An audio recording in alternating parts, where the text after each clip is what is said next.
케네스 헤이겐 치유학교 시청자 여러분 안녕하십니까? 오늘은 7번째 강의로 예수님의 속량사역 안에 치유가 들어있다 이런 제목으로 말씀을 드리도록 하겠습니다. 우리 예수 믿는 신자들이 몸에 병이 들어서 질병에 걸렸을 때 치유를 받으려면 가장 먼저 알아야 할 진리가 있습니다. 그것이 무엇입니까? 우리 예수님의 속량사역 안에, 속량이란 말은 리데미션이라는 말인데 영어로 예수님의 속량사역 안에 치유가 들어있다는 진리입니다. 이것을 믿어야 됩니다. 이 본질적인 진리를 깨닫고 믿으면 여러분의 몸에 치유가 더 빨리 나타날 수가 있는 것입니다. 여러분, 속량이란 말 많이 들어보셨죠? 영어로 리데미션, 이 속량이란 말의 뜻은 옛날에 노예시장에서 돈 있는 사람이 노예를 돈 주고 사서 해방시키고 자유하게 한 것을 뜻하는 것입니다. 그것이 바로 리뎀션, 속량 또는 구속이라는 말이죠. 우리 주 예수 그리스도께서 죄라고 하는 노예시장에서 예수님의 피값으로 저와 여러분을 값주고 사셨습니다. 그래서 하나님의 자녀로 삼아주셨어요. 영광스러운 하나님의 자녀로 삼아 주셨는데 이것이 바로 속량의 은혜라고 하는 것입니다. 그 속량 안에 치유도 포함되어 있다는 그런 뜻입니다. 여러분, 몸에 병이 들었을 때 질병의 치유를 받으려면 성경 구절이 많이 있지만은 그 중에서 딱 세 구절이면 끝납니다. 하나는 이사야 53장 4절 5절, 또 하나는 마태복음 8장 16, 17절, 또 하나는 베드로전서 2장 24절 말씀이죠. 자, 먼저 이사야 53장 4절과 5절을 보겠습니다. 잘 아는 말씀이죠. 그는 실로 우리의 질고를 지고 우리의 슬픔을 당하였거늘 우리는 생각하기를 그는 징벌을 받아 하나님께 맞으며 고난을 당한다 하였노라. 그가 찔림은 우리의 허물 때문이요 그가 상함은 우리의 죄악 때문이라. 그가 징계를 받음으로 우리는 평화를 누리고 그가 채찍에 맞음으로 우리는 나음을 받았도다 말씀했습니다. 여기 이 구절 4절에서 질고와 슬픔이라는 단어가 나오는데 그 말의 히브리어 뜻은 질병과 통증이라는 뜻입니다. 질병과 통증.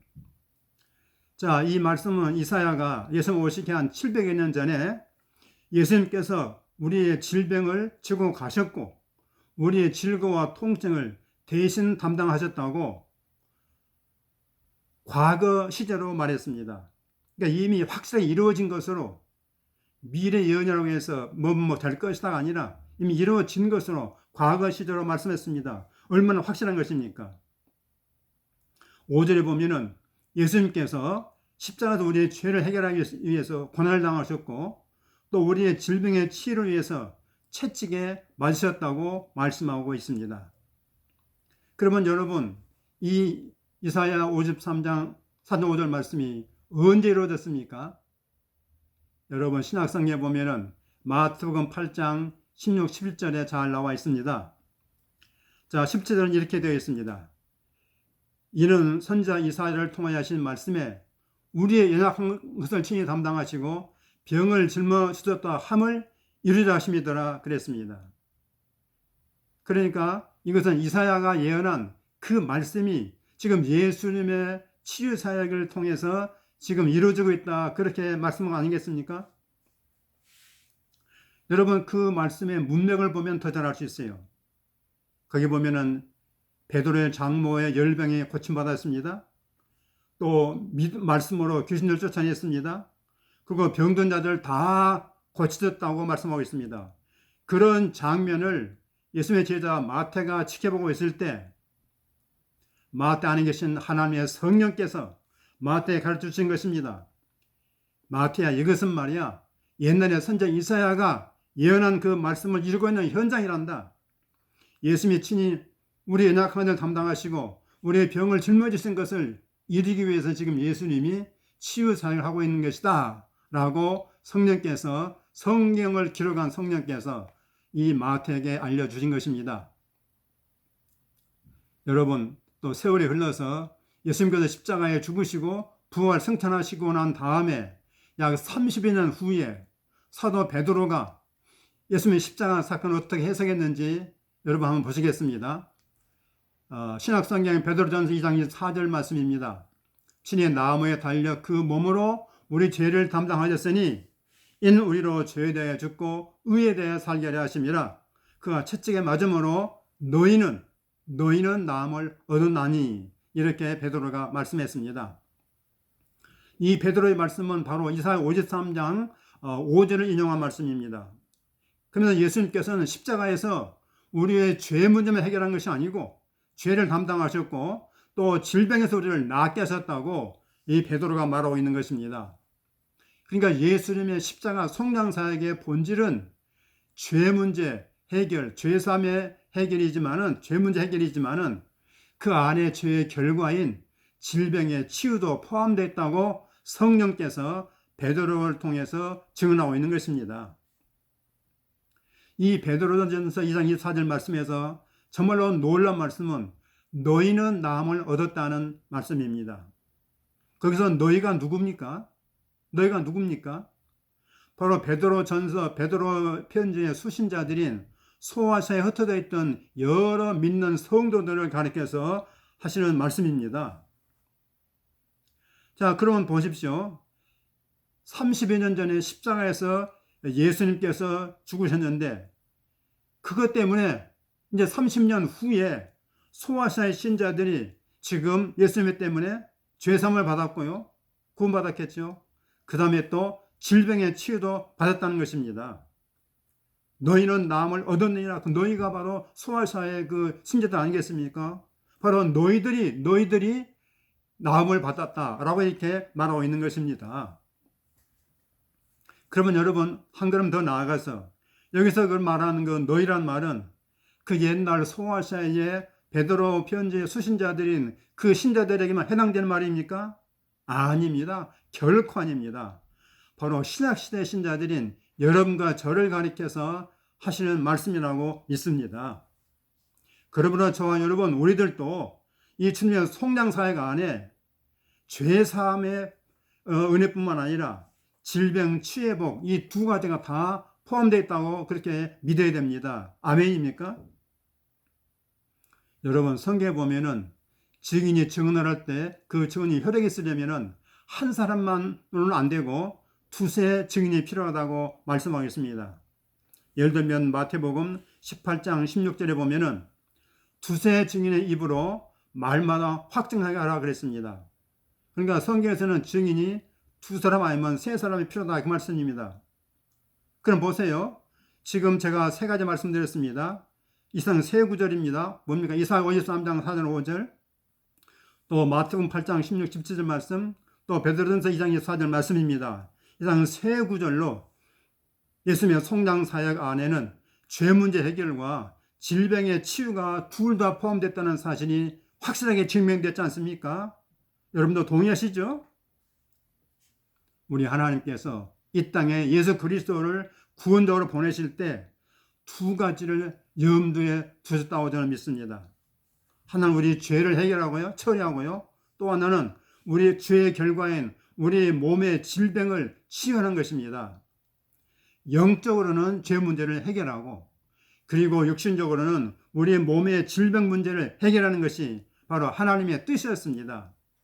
다시 말하면 하나님께서는 여러분이 죄사함을 통해서 구원을 받아 하나님의 자녀가 되고 하나님의 자녀가 됐는데 병 걸려가지고 죽으면 되겠습니까? 그러니까 죄의 결과인 질병에서 치유받아서 건강에 살도록 완벽하게 하나님께서 준비해 놓으셨다는 그런 말씀입니다. 이것이 바로 온전한 복음, 그 십자가와 부활의 복음이라고 저는 믿습니다. 그런데 유감스럽게도 우리 주변을 보면은 예수님의 속량사역이 오직 죄 문제를 해결한 것이다. 이렇게 잘못 가르치는 그런 교회들 때문에 목회자와 성도들이 질병으로 인해서 엄청나게 많은 고생을 하고 있는 것을 볼 수가 있는 것입니다. 참 제가 알기로는 그것은 좀 센 고생입니다. 왜냐? 몰라서. 우리가 구원받을 때 그 예수님의 속량사역 안에는 죄산만 있는 게 아니고 질병에 치유도 이렇게 포함되어 있다고 성령께서 새 구조를 가지고 분명히 말씀하는데도 불구하고 교회에서 그것을 안 가르치니까 예수 믿고 구원받으면 죄 문제만 구원받은 걸로 알지 질병의 치유는 그 안에 포함됐다는 사실을 모르겠다는 말이에요. 얼마나 가슴 아픈 얘기입니까? 그래서 예수님께서 이렇게 말씀하셨어요. 요한복음 8장 32절을 보니까 진리를 알지니 진리가 너희를 자유롭게 하리라 자유케 하리라 말씀했습니다. 얼마나 놀라운 말씀입니까? 진리를 모르면요 고생할 수밖에 없어요. 예수님의 속량 사역 안에 분명히 치유가 포함되어 있다는 이 진리를 알게 되면은 여러분은 참으로 질병으로부터 자유한 삶을 살 수가 있다는 그 말씀입니다. 여러분 내비에 건강했다 해익인 목사님의 치유 그 책의 간증을 소개하겠습니다. 한 아버지가 그 아들이 14살인데 불치병에 걸려서 병원에 데려갔다 합니다. 의사들이 진단해 보더니 이 병은 희귀병으로서 1년밖에 살 수 없고 1년 후면은 죽을 수밖에 없는 병입니다. 이렇게 절망적인 선고를 했습니다. 어떻게 해야 됩니까? 더 이상 병을 의지할 수 없잖아요. 그래서 마침 이제 광고를 보고 케네스 목사님의 치유 집회에 이 아버지가 아들 데리고 참석했다고 합니다. 그래 집회에 참석했는데 해김 목사님 설교는 이렇게 말씀하셨습니다. 예수님이 여러분의 모든 질병을 치유하셨습니다. 대신 담당하셨습니다. 그런 거는 그 말씀에 굳게 서 있기만 하면은 그 하나님의 약속의 말씀 위에 서 있기만 하게 되면은 여러분은 되는 것입니다. 라고 얘기했습니다. 그래서 이제 집회를 끝나고 집으로 돌아가는 차 안에서 마침 아들이 약 먹을 시간이 됐습니다. 그 아들에게 약을 주면서 약 먹으라 했더니 아들이 아빠 약 안 먹을래요. 난 약이 필요 없어요. 난 다 나았어요. 이렇게 깜짝 놀라운 말을 한 것입니다. 아니 아버지가 놀래가지고 야 아들아 너 그 무슨 말이냐? 네가 나았는지 어떻게 아느냐? 라고 아들에게 물어봤습니다. 그때 아들이 아니 아빠 아까 케네스 목사님 그 설교 말씀 들었잖아요. 이미 우리는 예수님께서 내 병을 대신 짊어지고 가셨기 때문에 나는 짊어질 필요가 없다. 이제 병은 내 것이 아니다라고 말씀했죠. 그래서 저는 아멘 했어요. 전 약 먹을 필요가 없어요. 라고 얘기했습니다. 그 아들이 병원에 가서 진찰을 받아봤더니 아주 정밀검사를 받았지요. 의사가 아무리 찾아봐도 병이 흔적도 없어진 것입니다. 흔적도 없어져 버렸어요. 여러분, 그 불치병이 갑자기 어디로 사라졌을까요? 어디로 갔을까요? 바로 그가 믿은 예수님께서 그 아들의 질병을 짊어지고 가신 것입니다. 할렐루야! 얼마나 놀라운 간증입니까? 그런 믿음이 필요합니다. 우리 모든 병 환자들에게는 바로 그러한 순수한 어린이 같은 믿음이 필요한 것입니다. 하나님의 말씀이 그렇다면 그렇게 믿는 것입니다. 믿는 것이에요. 자, 이제는 우리가 고백하는 시간이었습니다. 여러분 큰 소리로 고백하시길 바랍니다.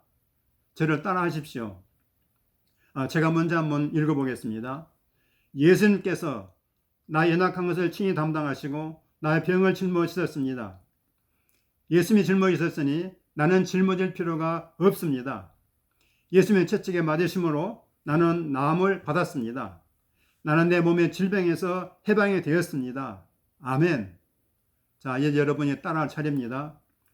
예수님께서 나의 연약한 것을 친히 담당하시고 예수님께서 나의 연약한 것을 친히 담당하시고 나의 병을 짊어지셨습니다.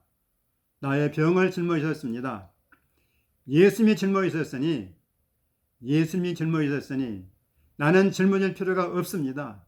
나는 짊어질 필요가 없습니다. 예수님의 채찍에 맞으셨으므로 나는 나음을 받았습니다. 나는 나음을 받았습니다. 나는 내 몸의 질병에서 해방이 되었습니다. 나는 내 몸의 질병에서 해방이 되었습니다. 아멘, 아멘, 아멘. 할렐루야.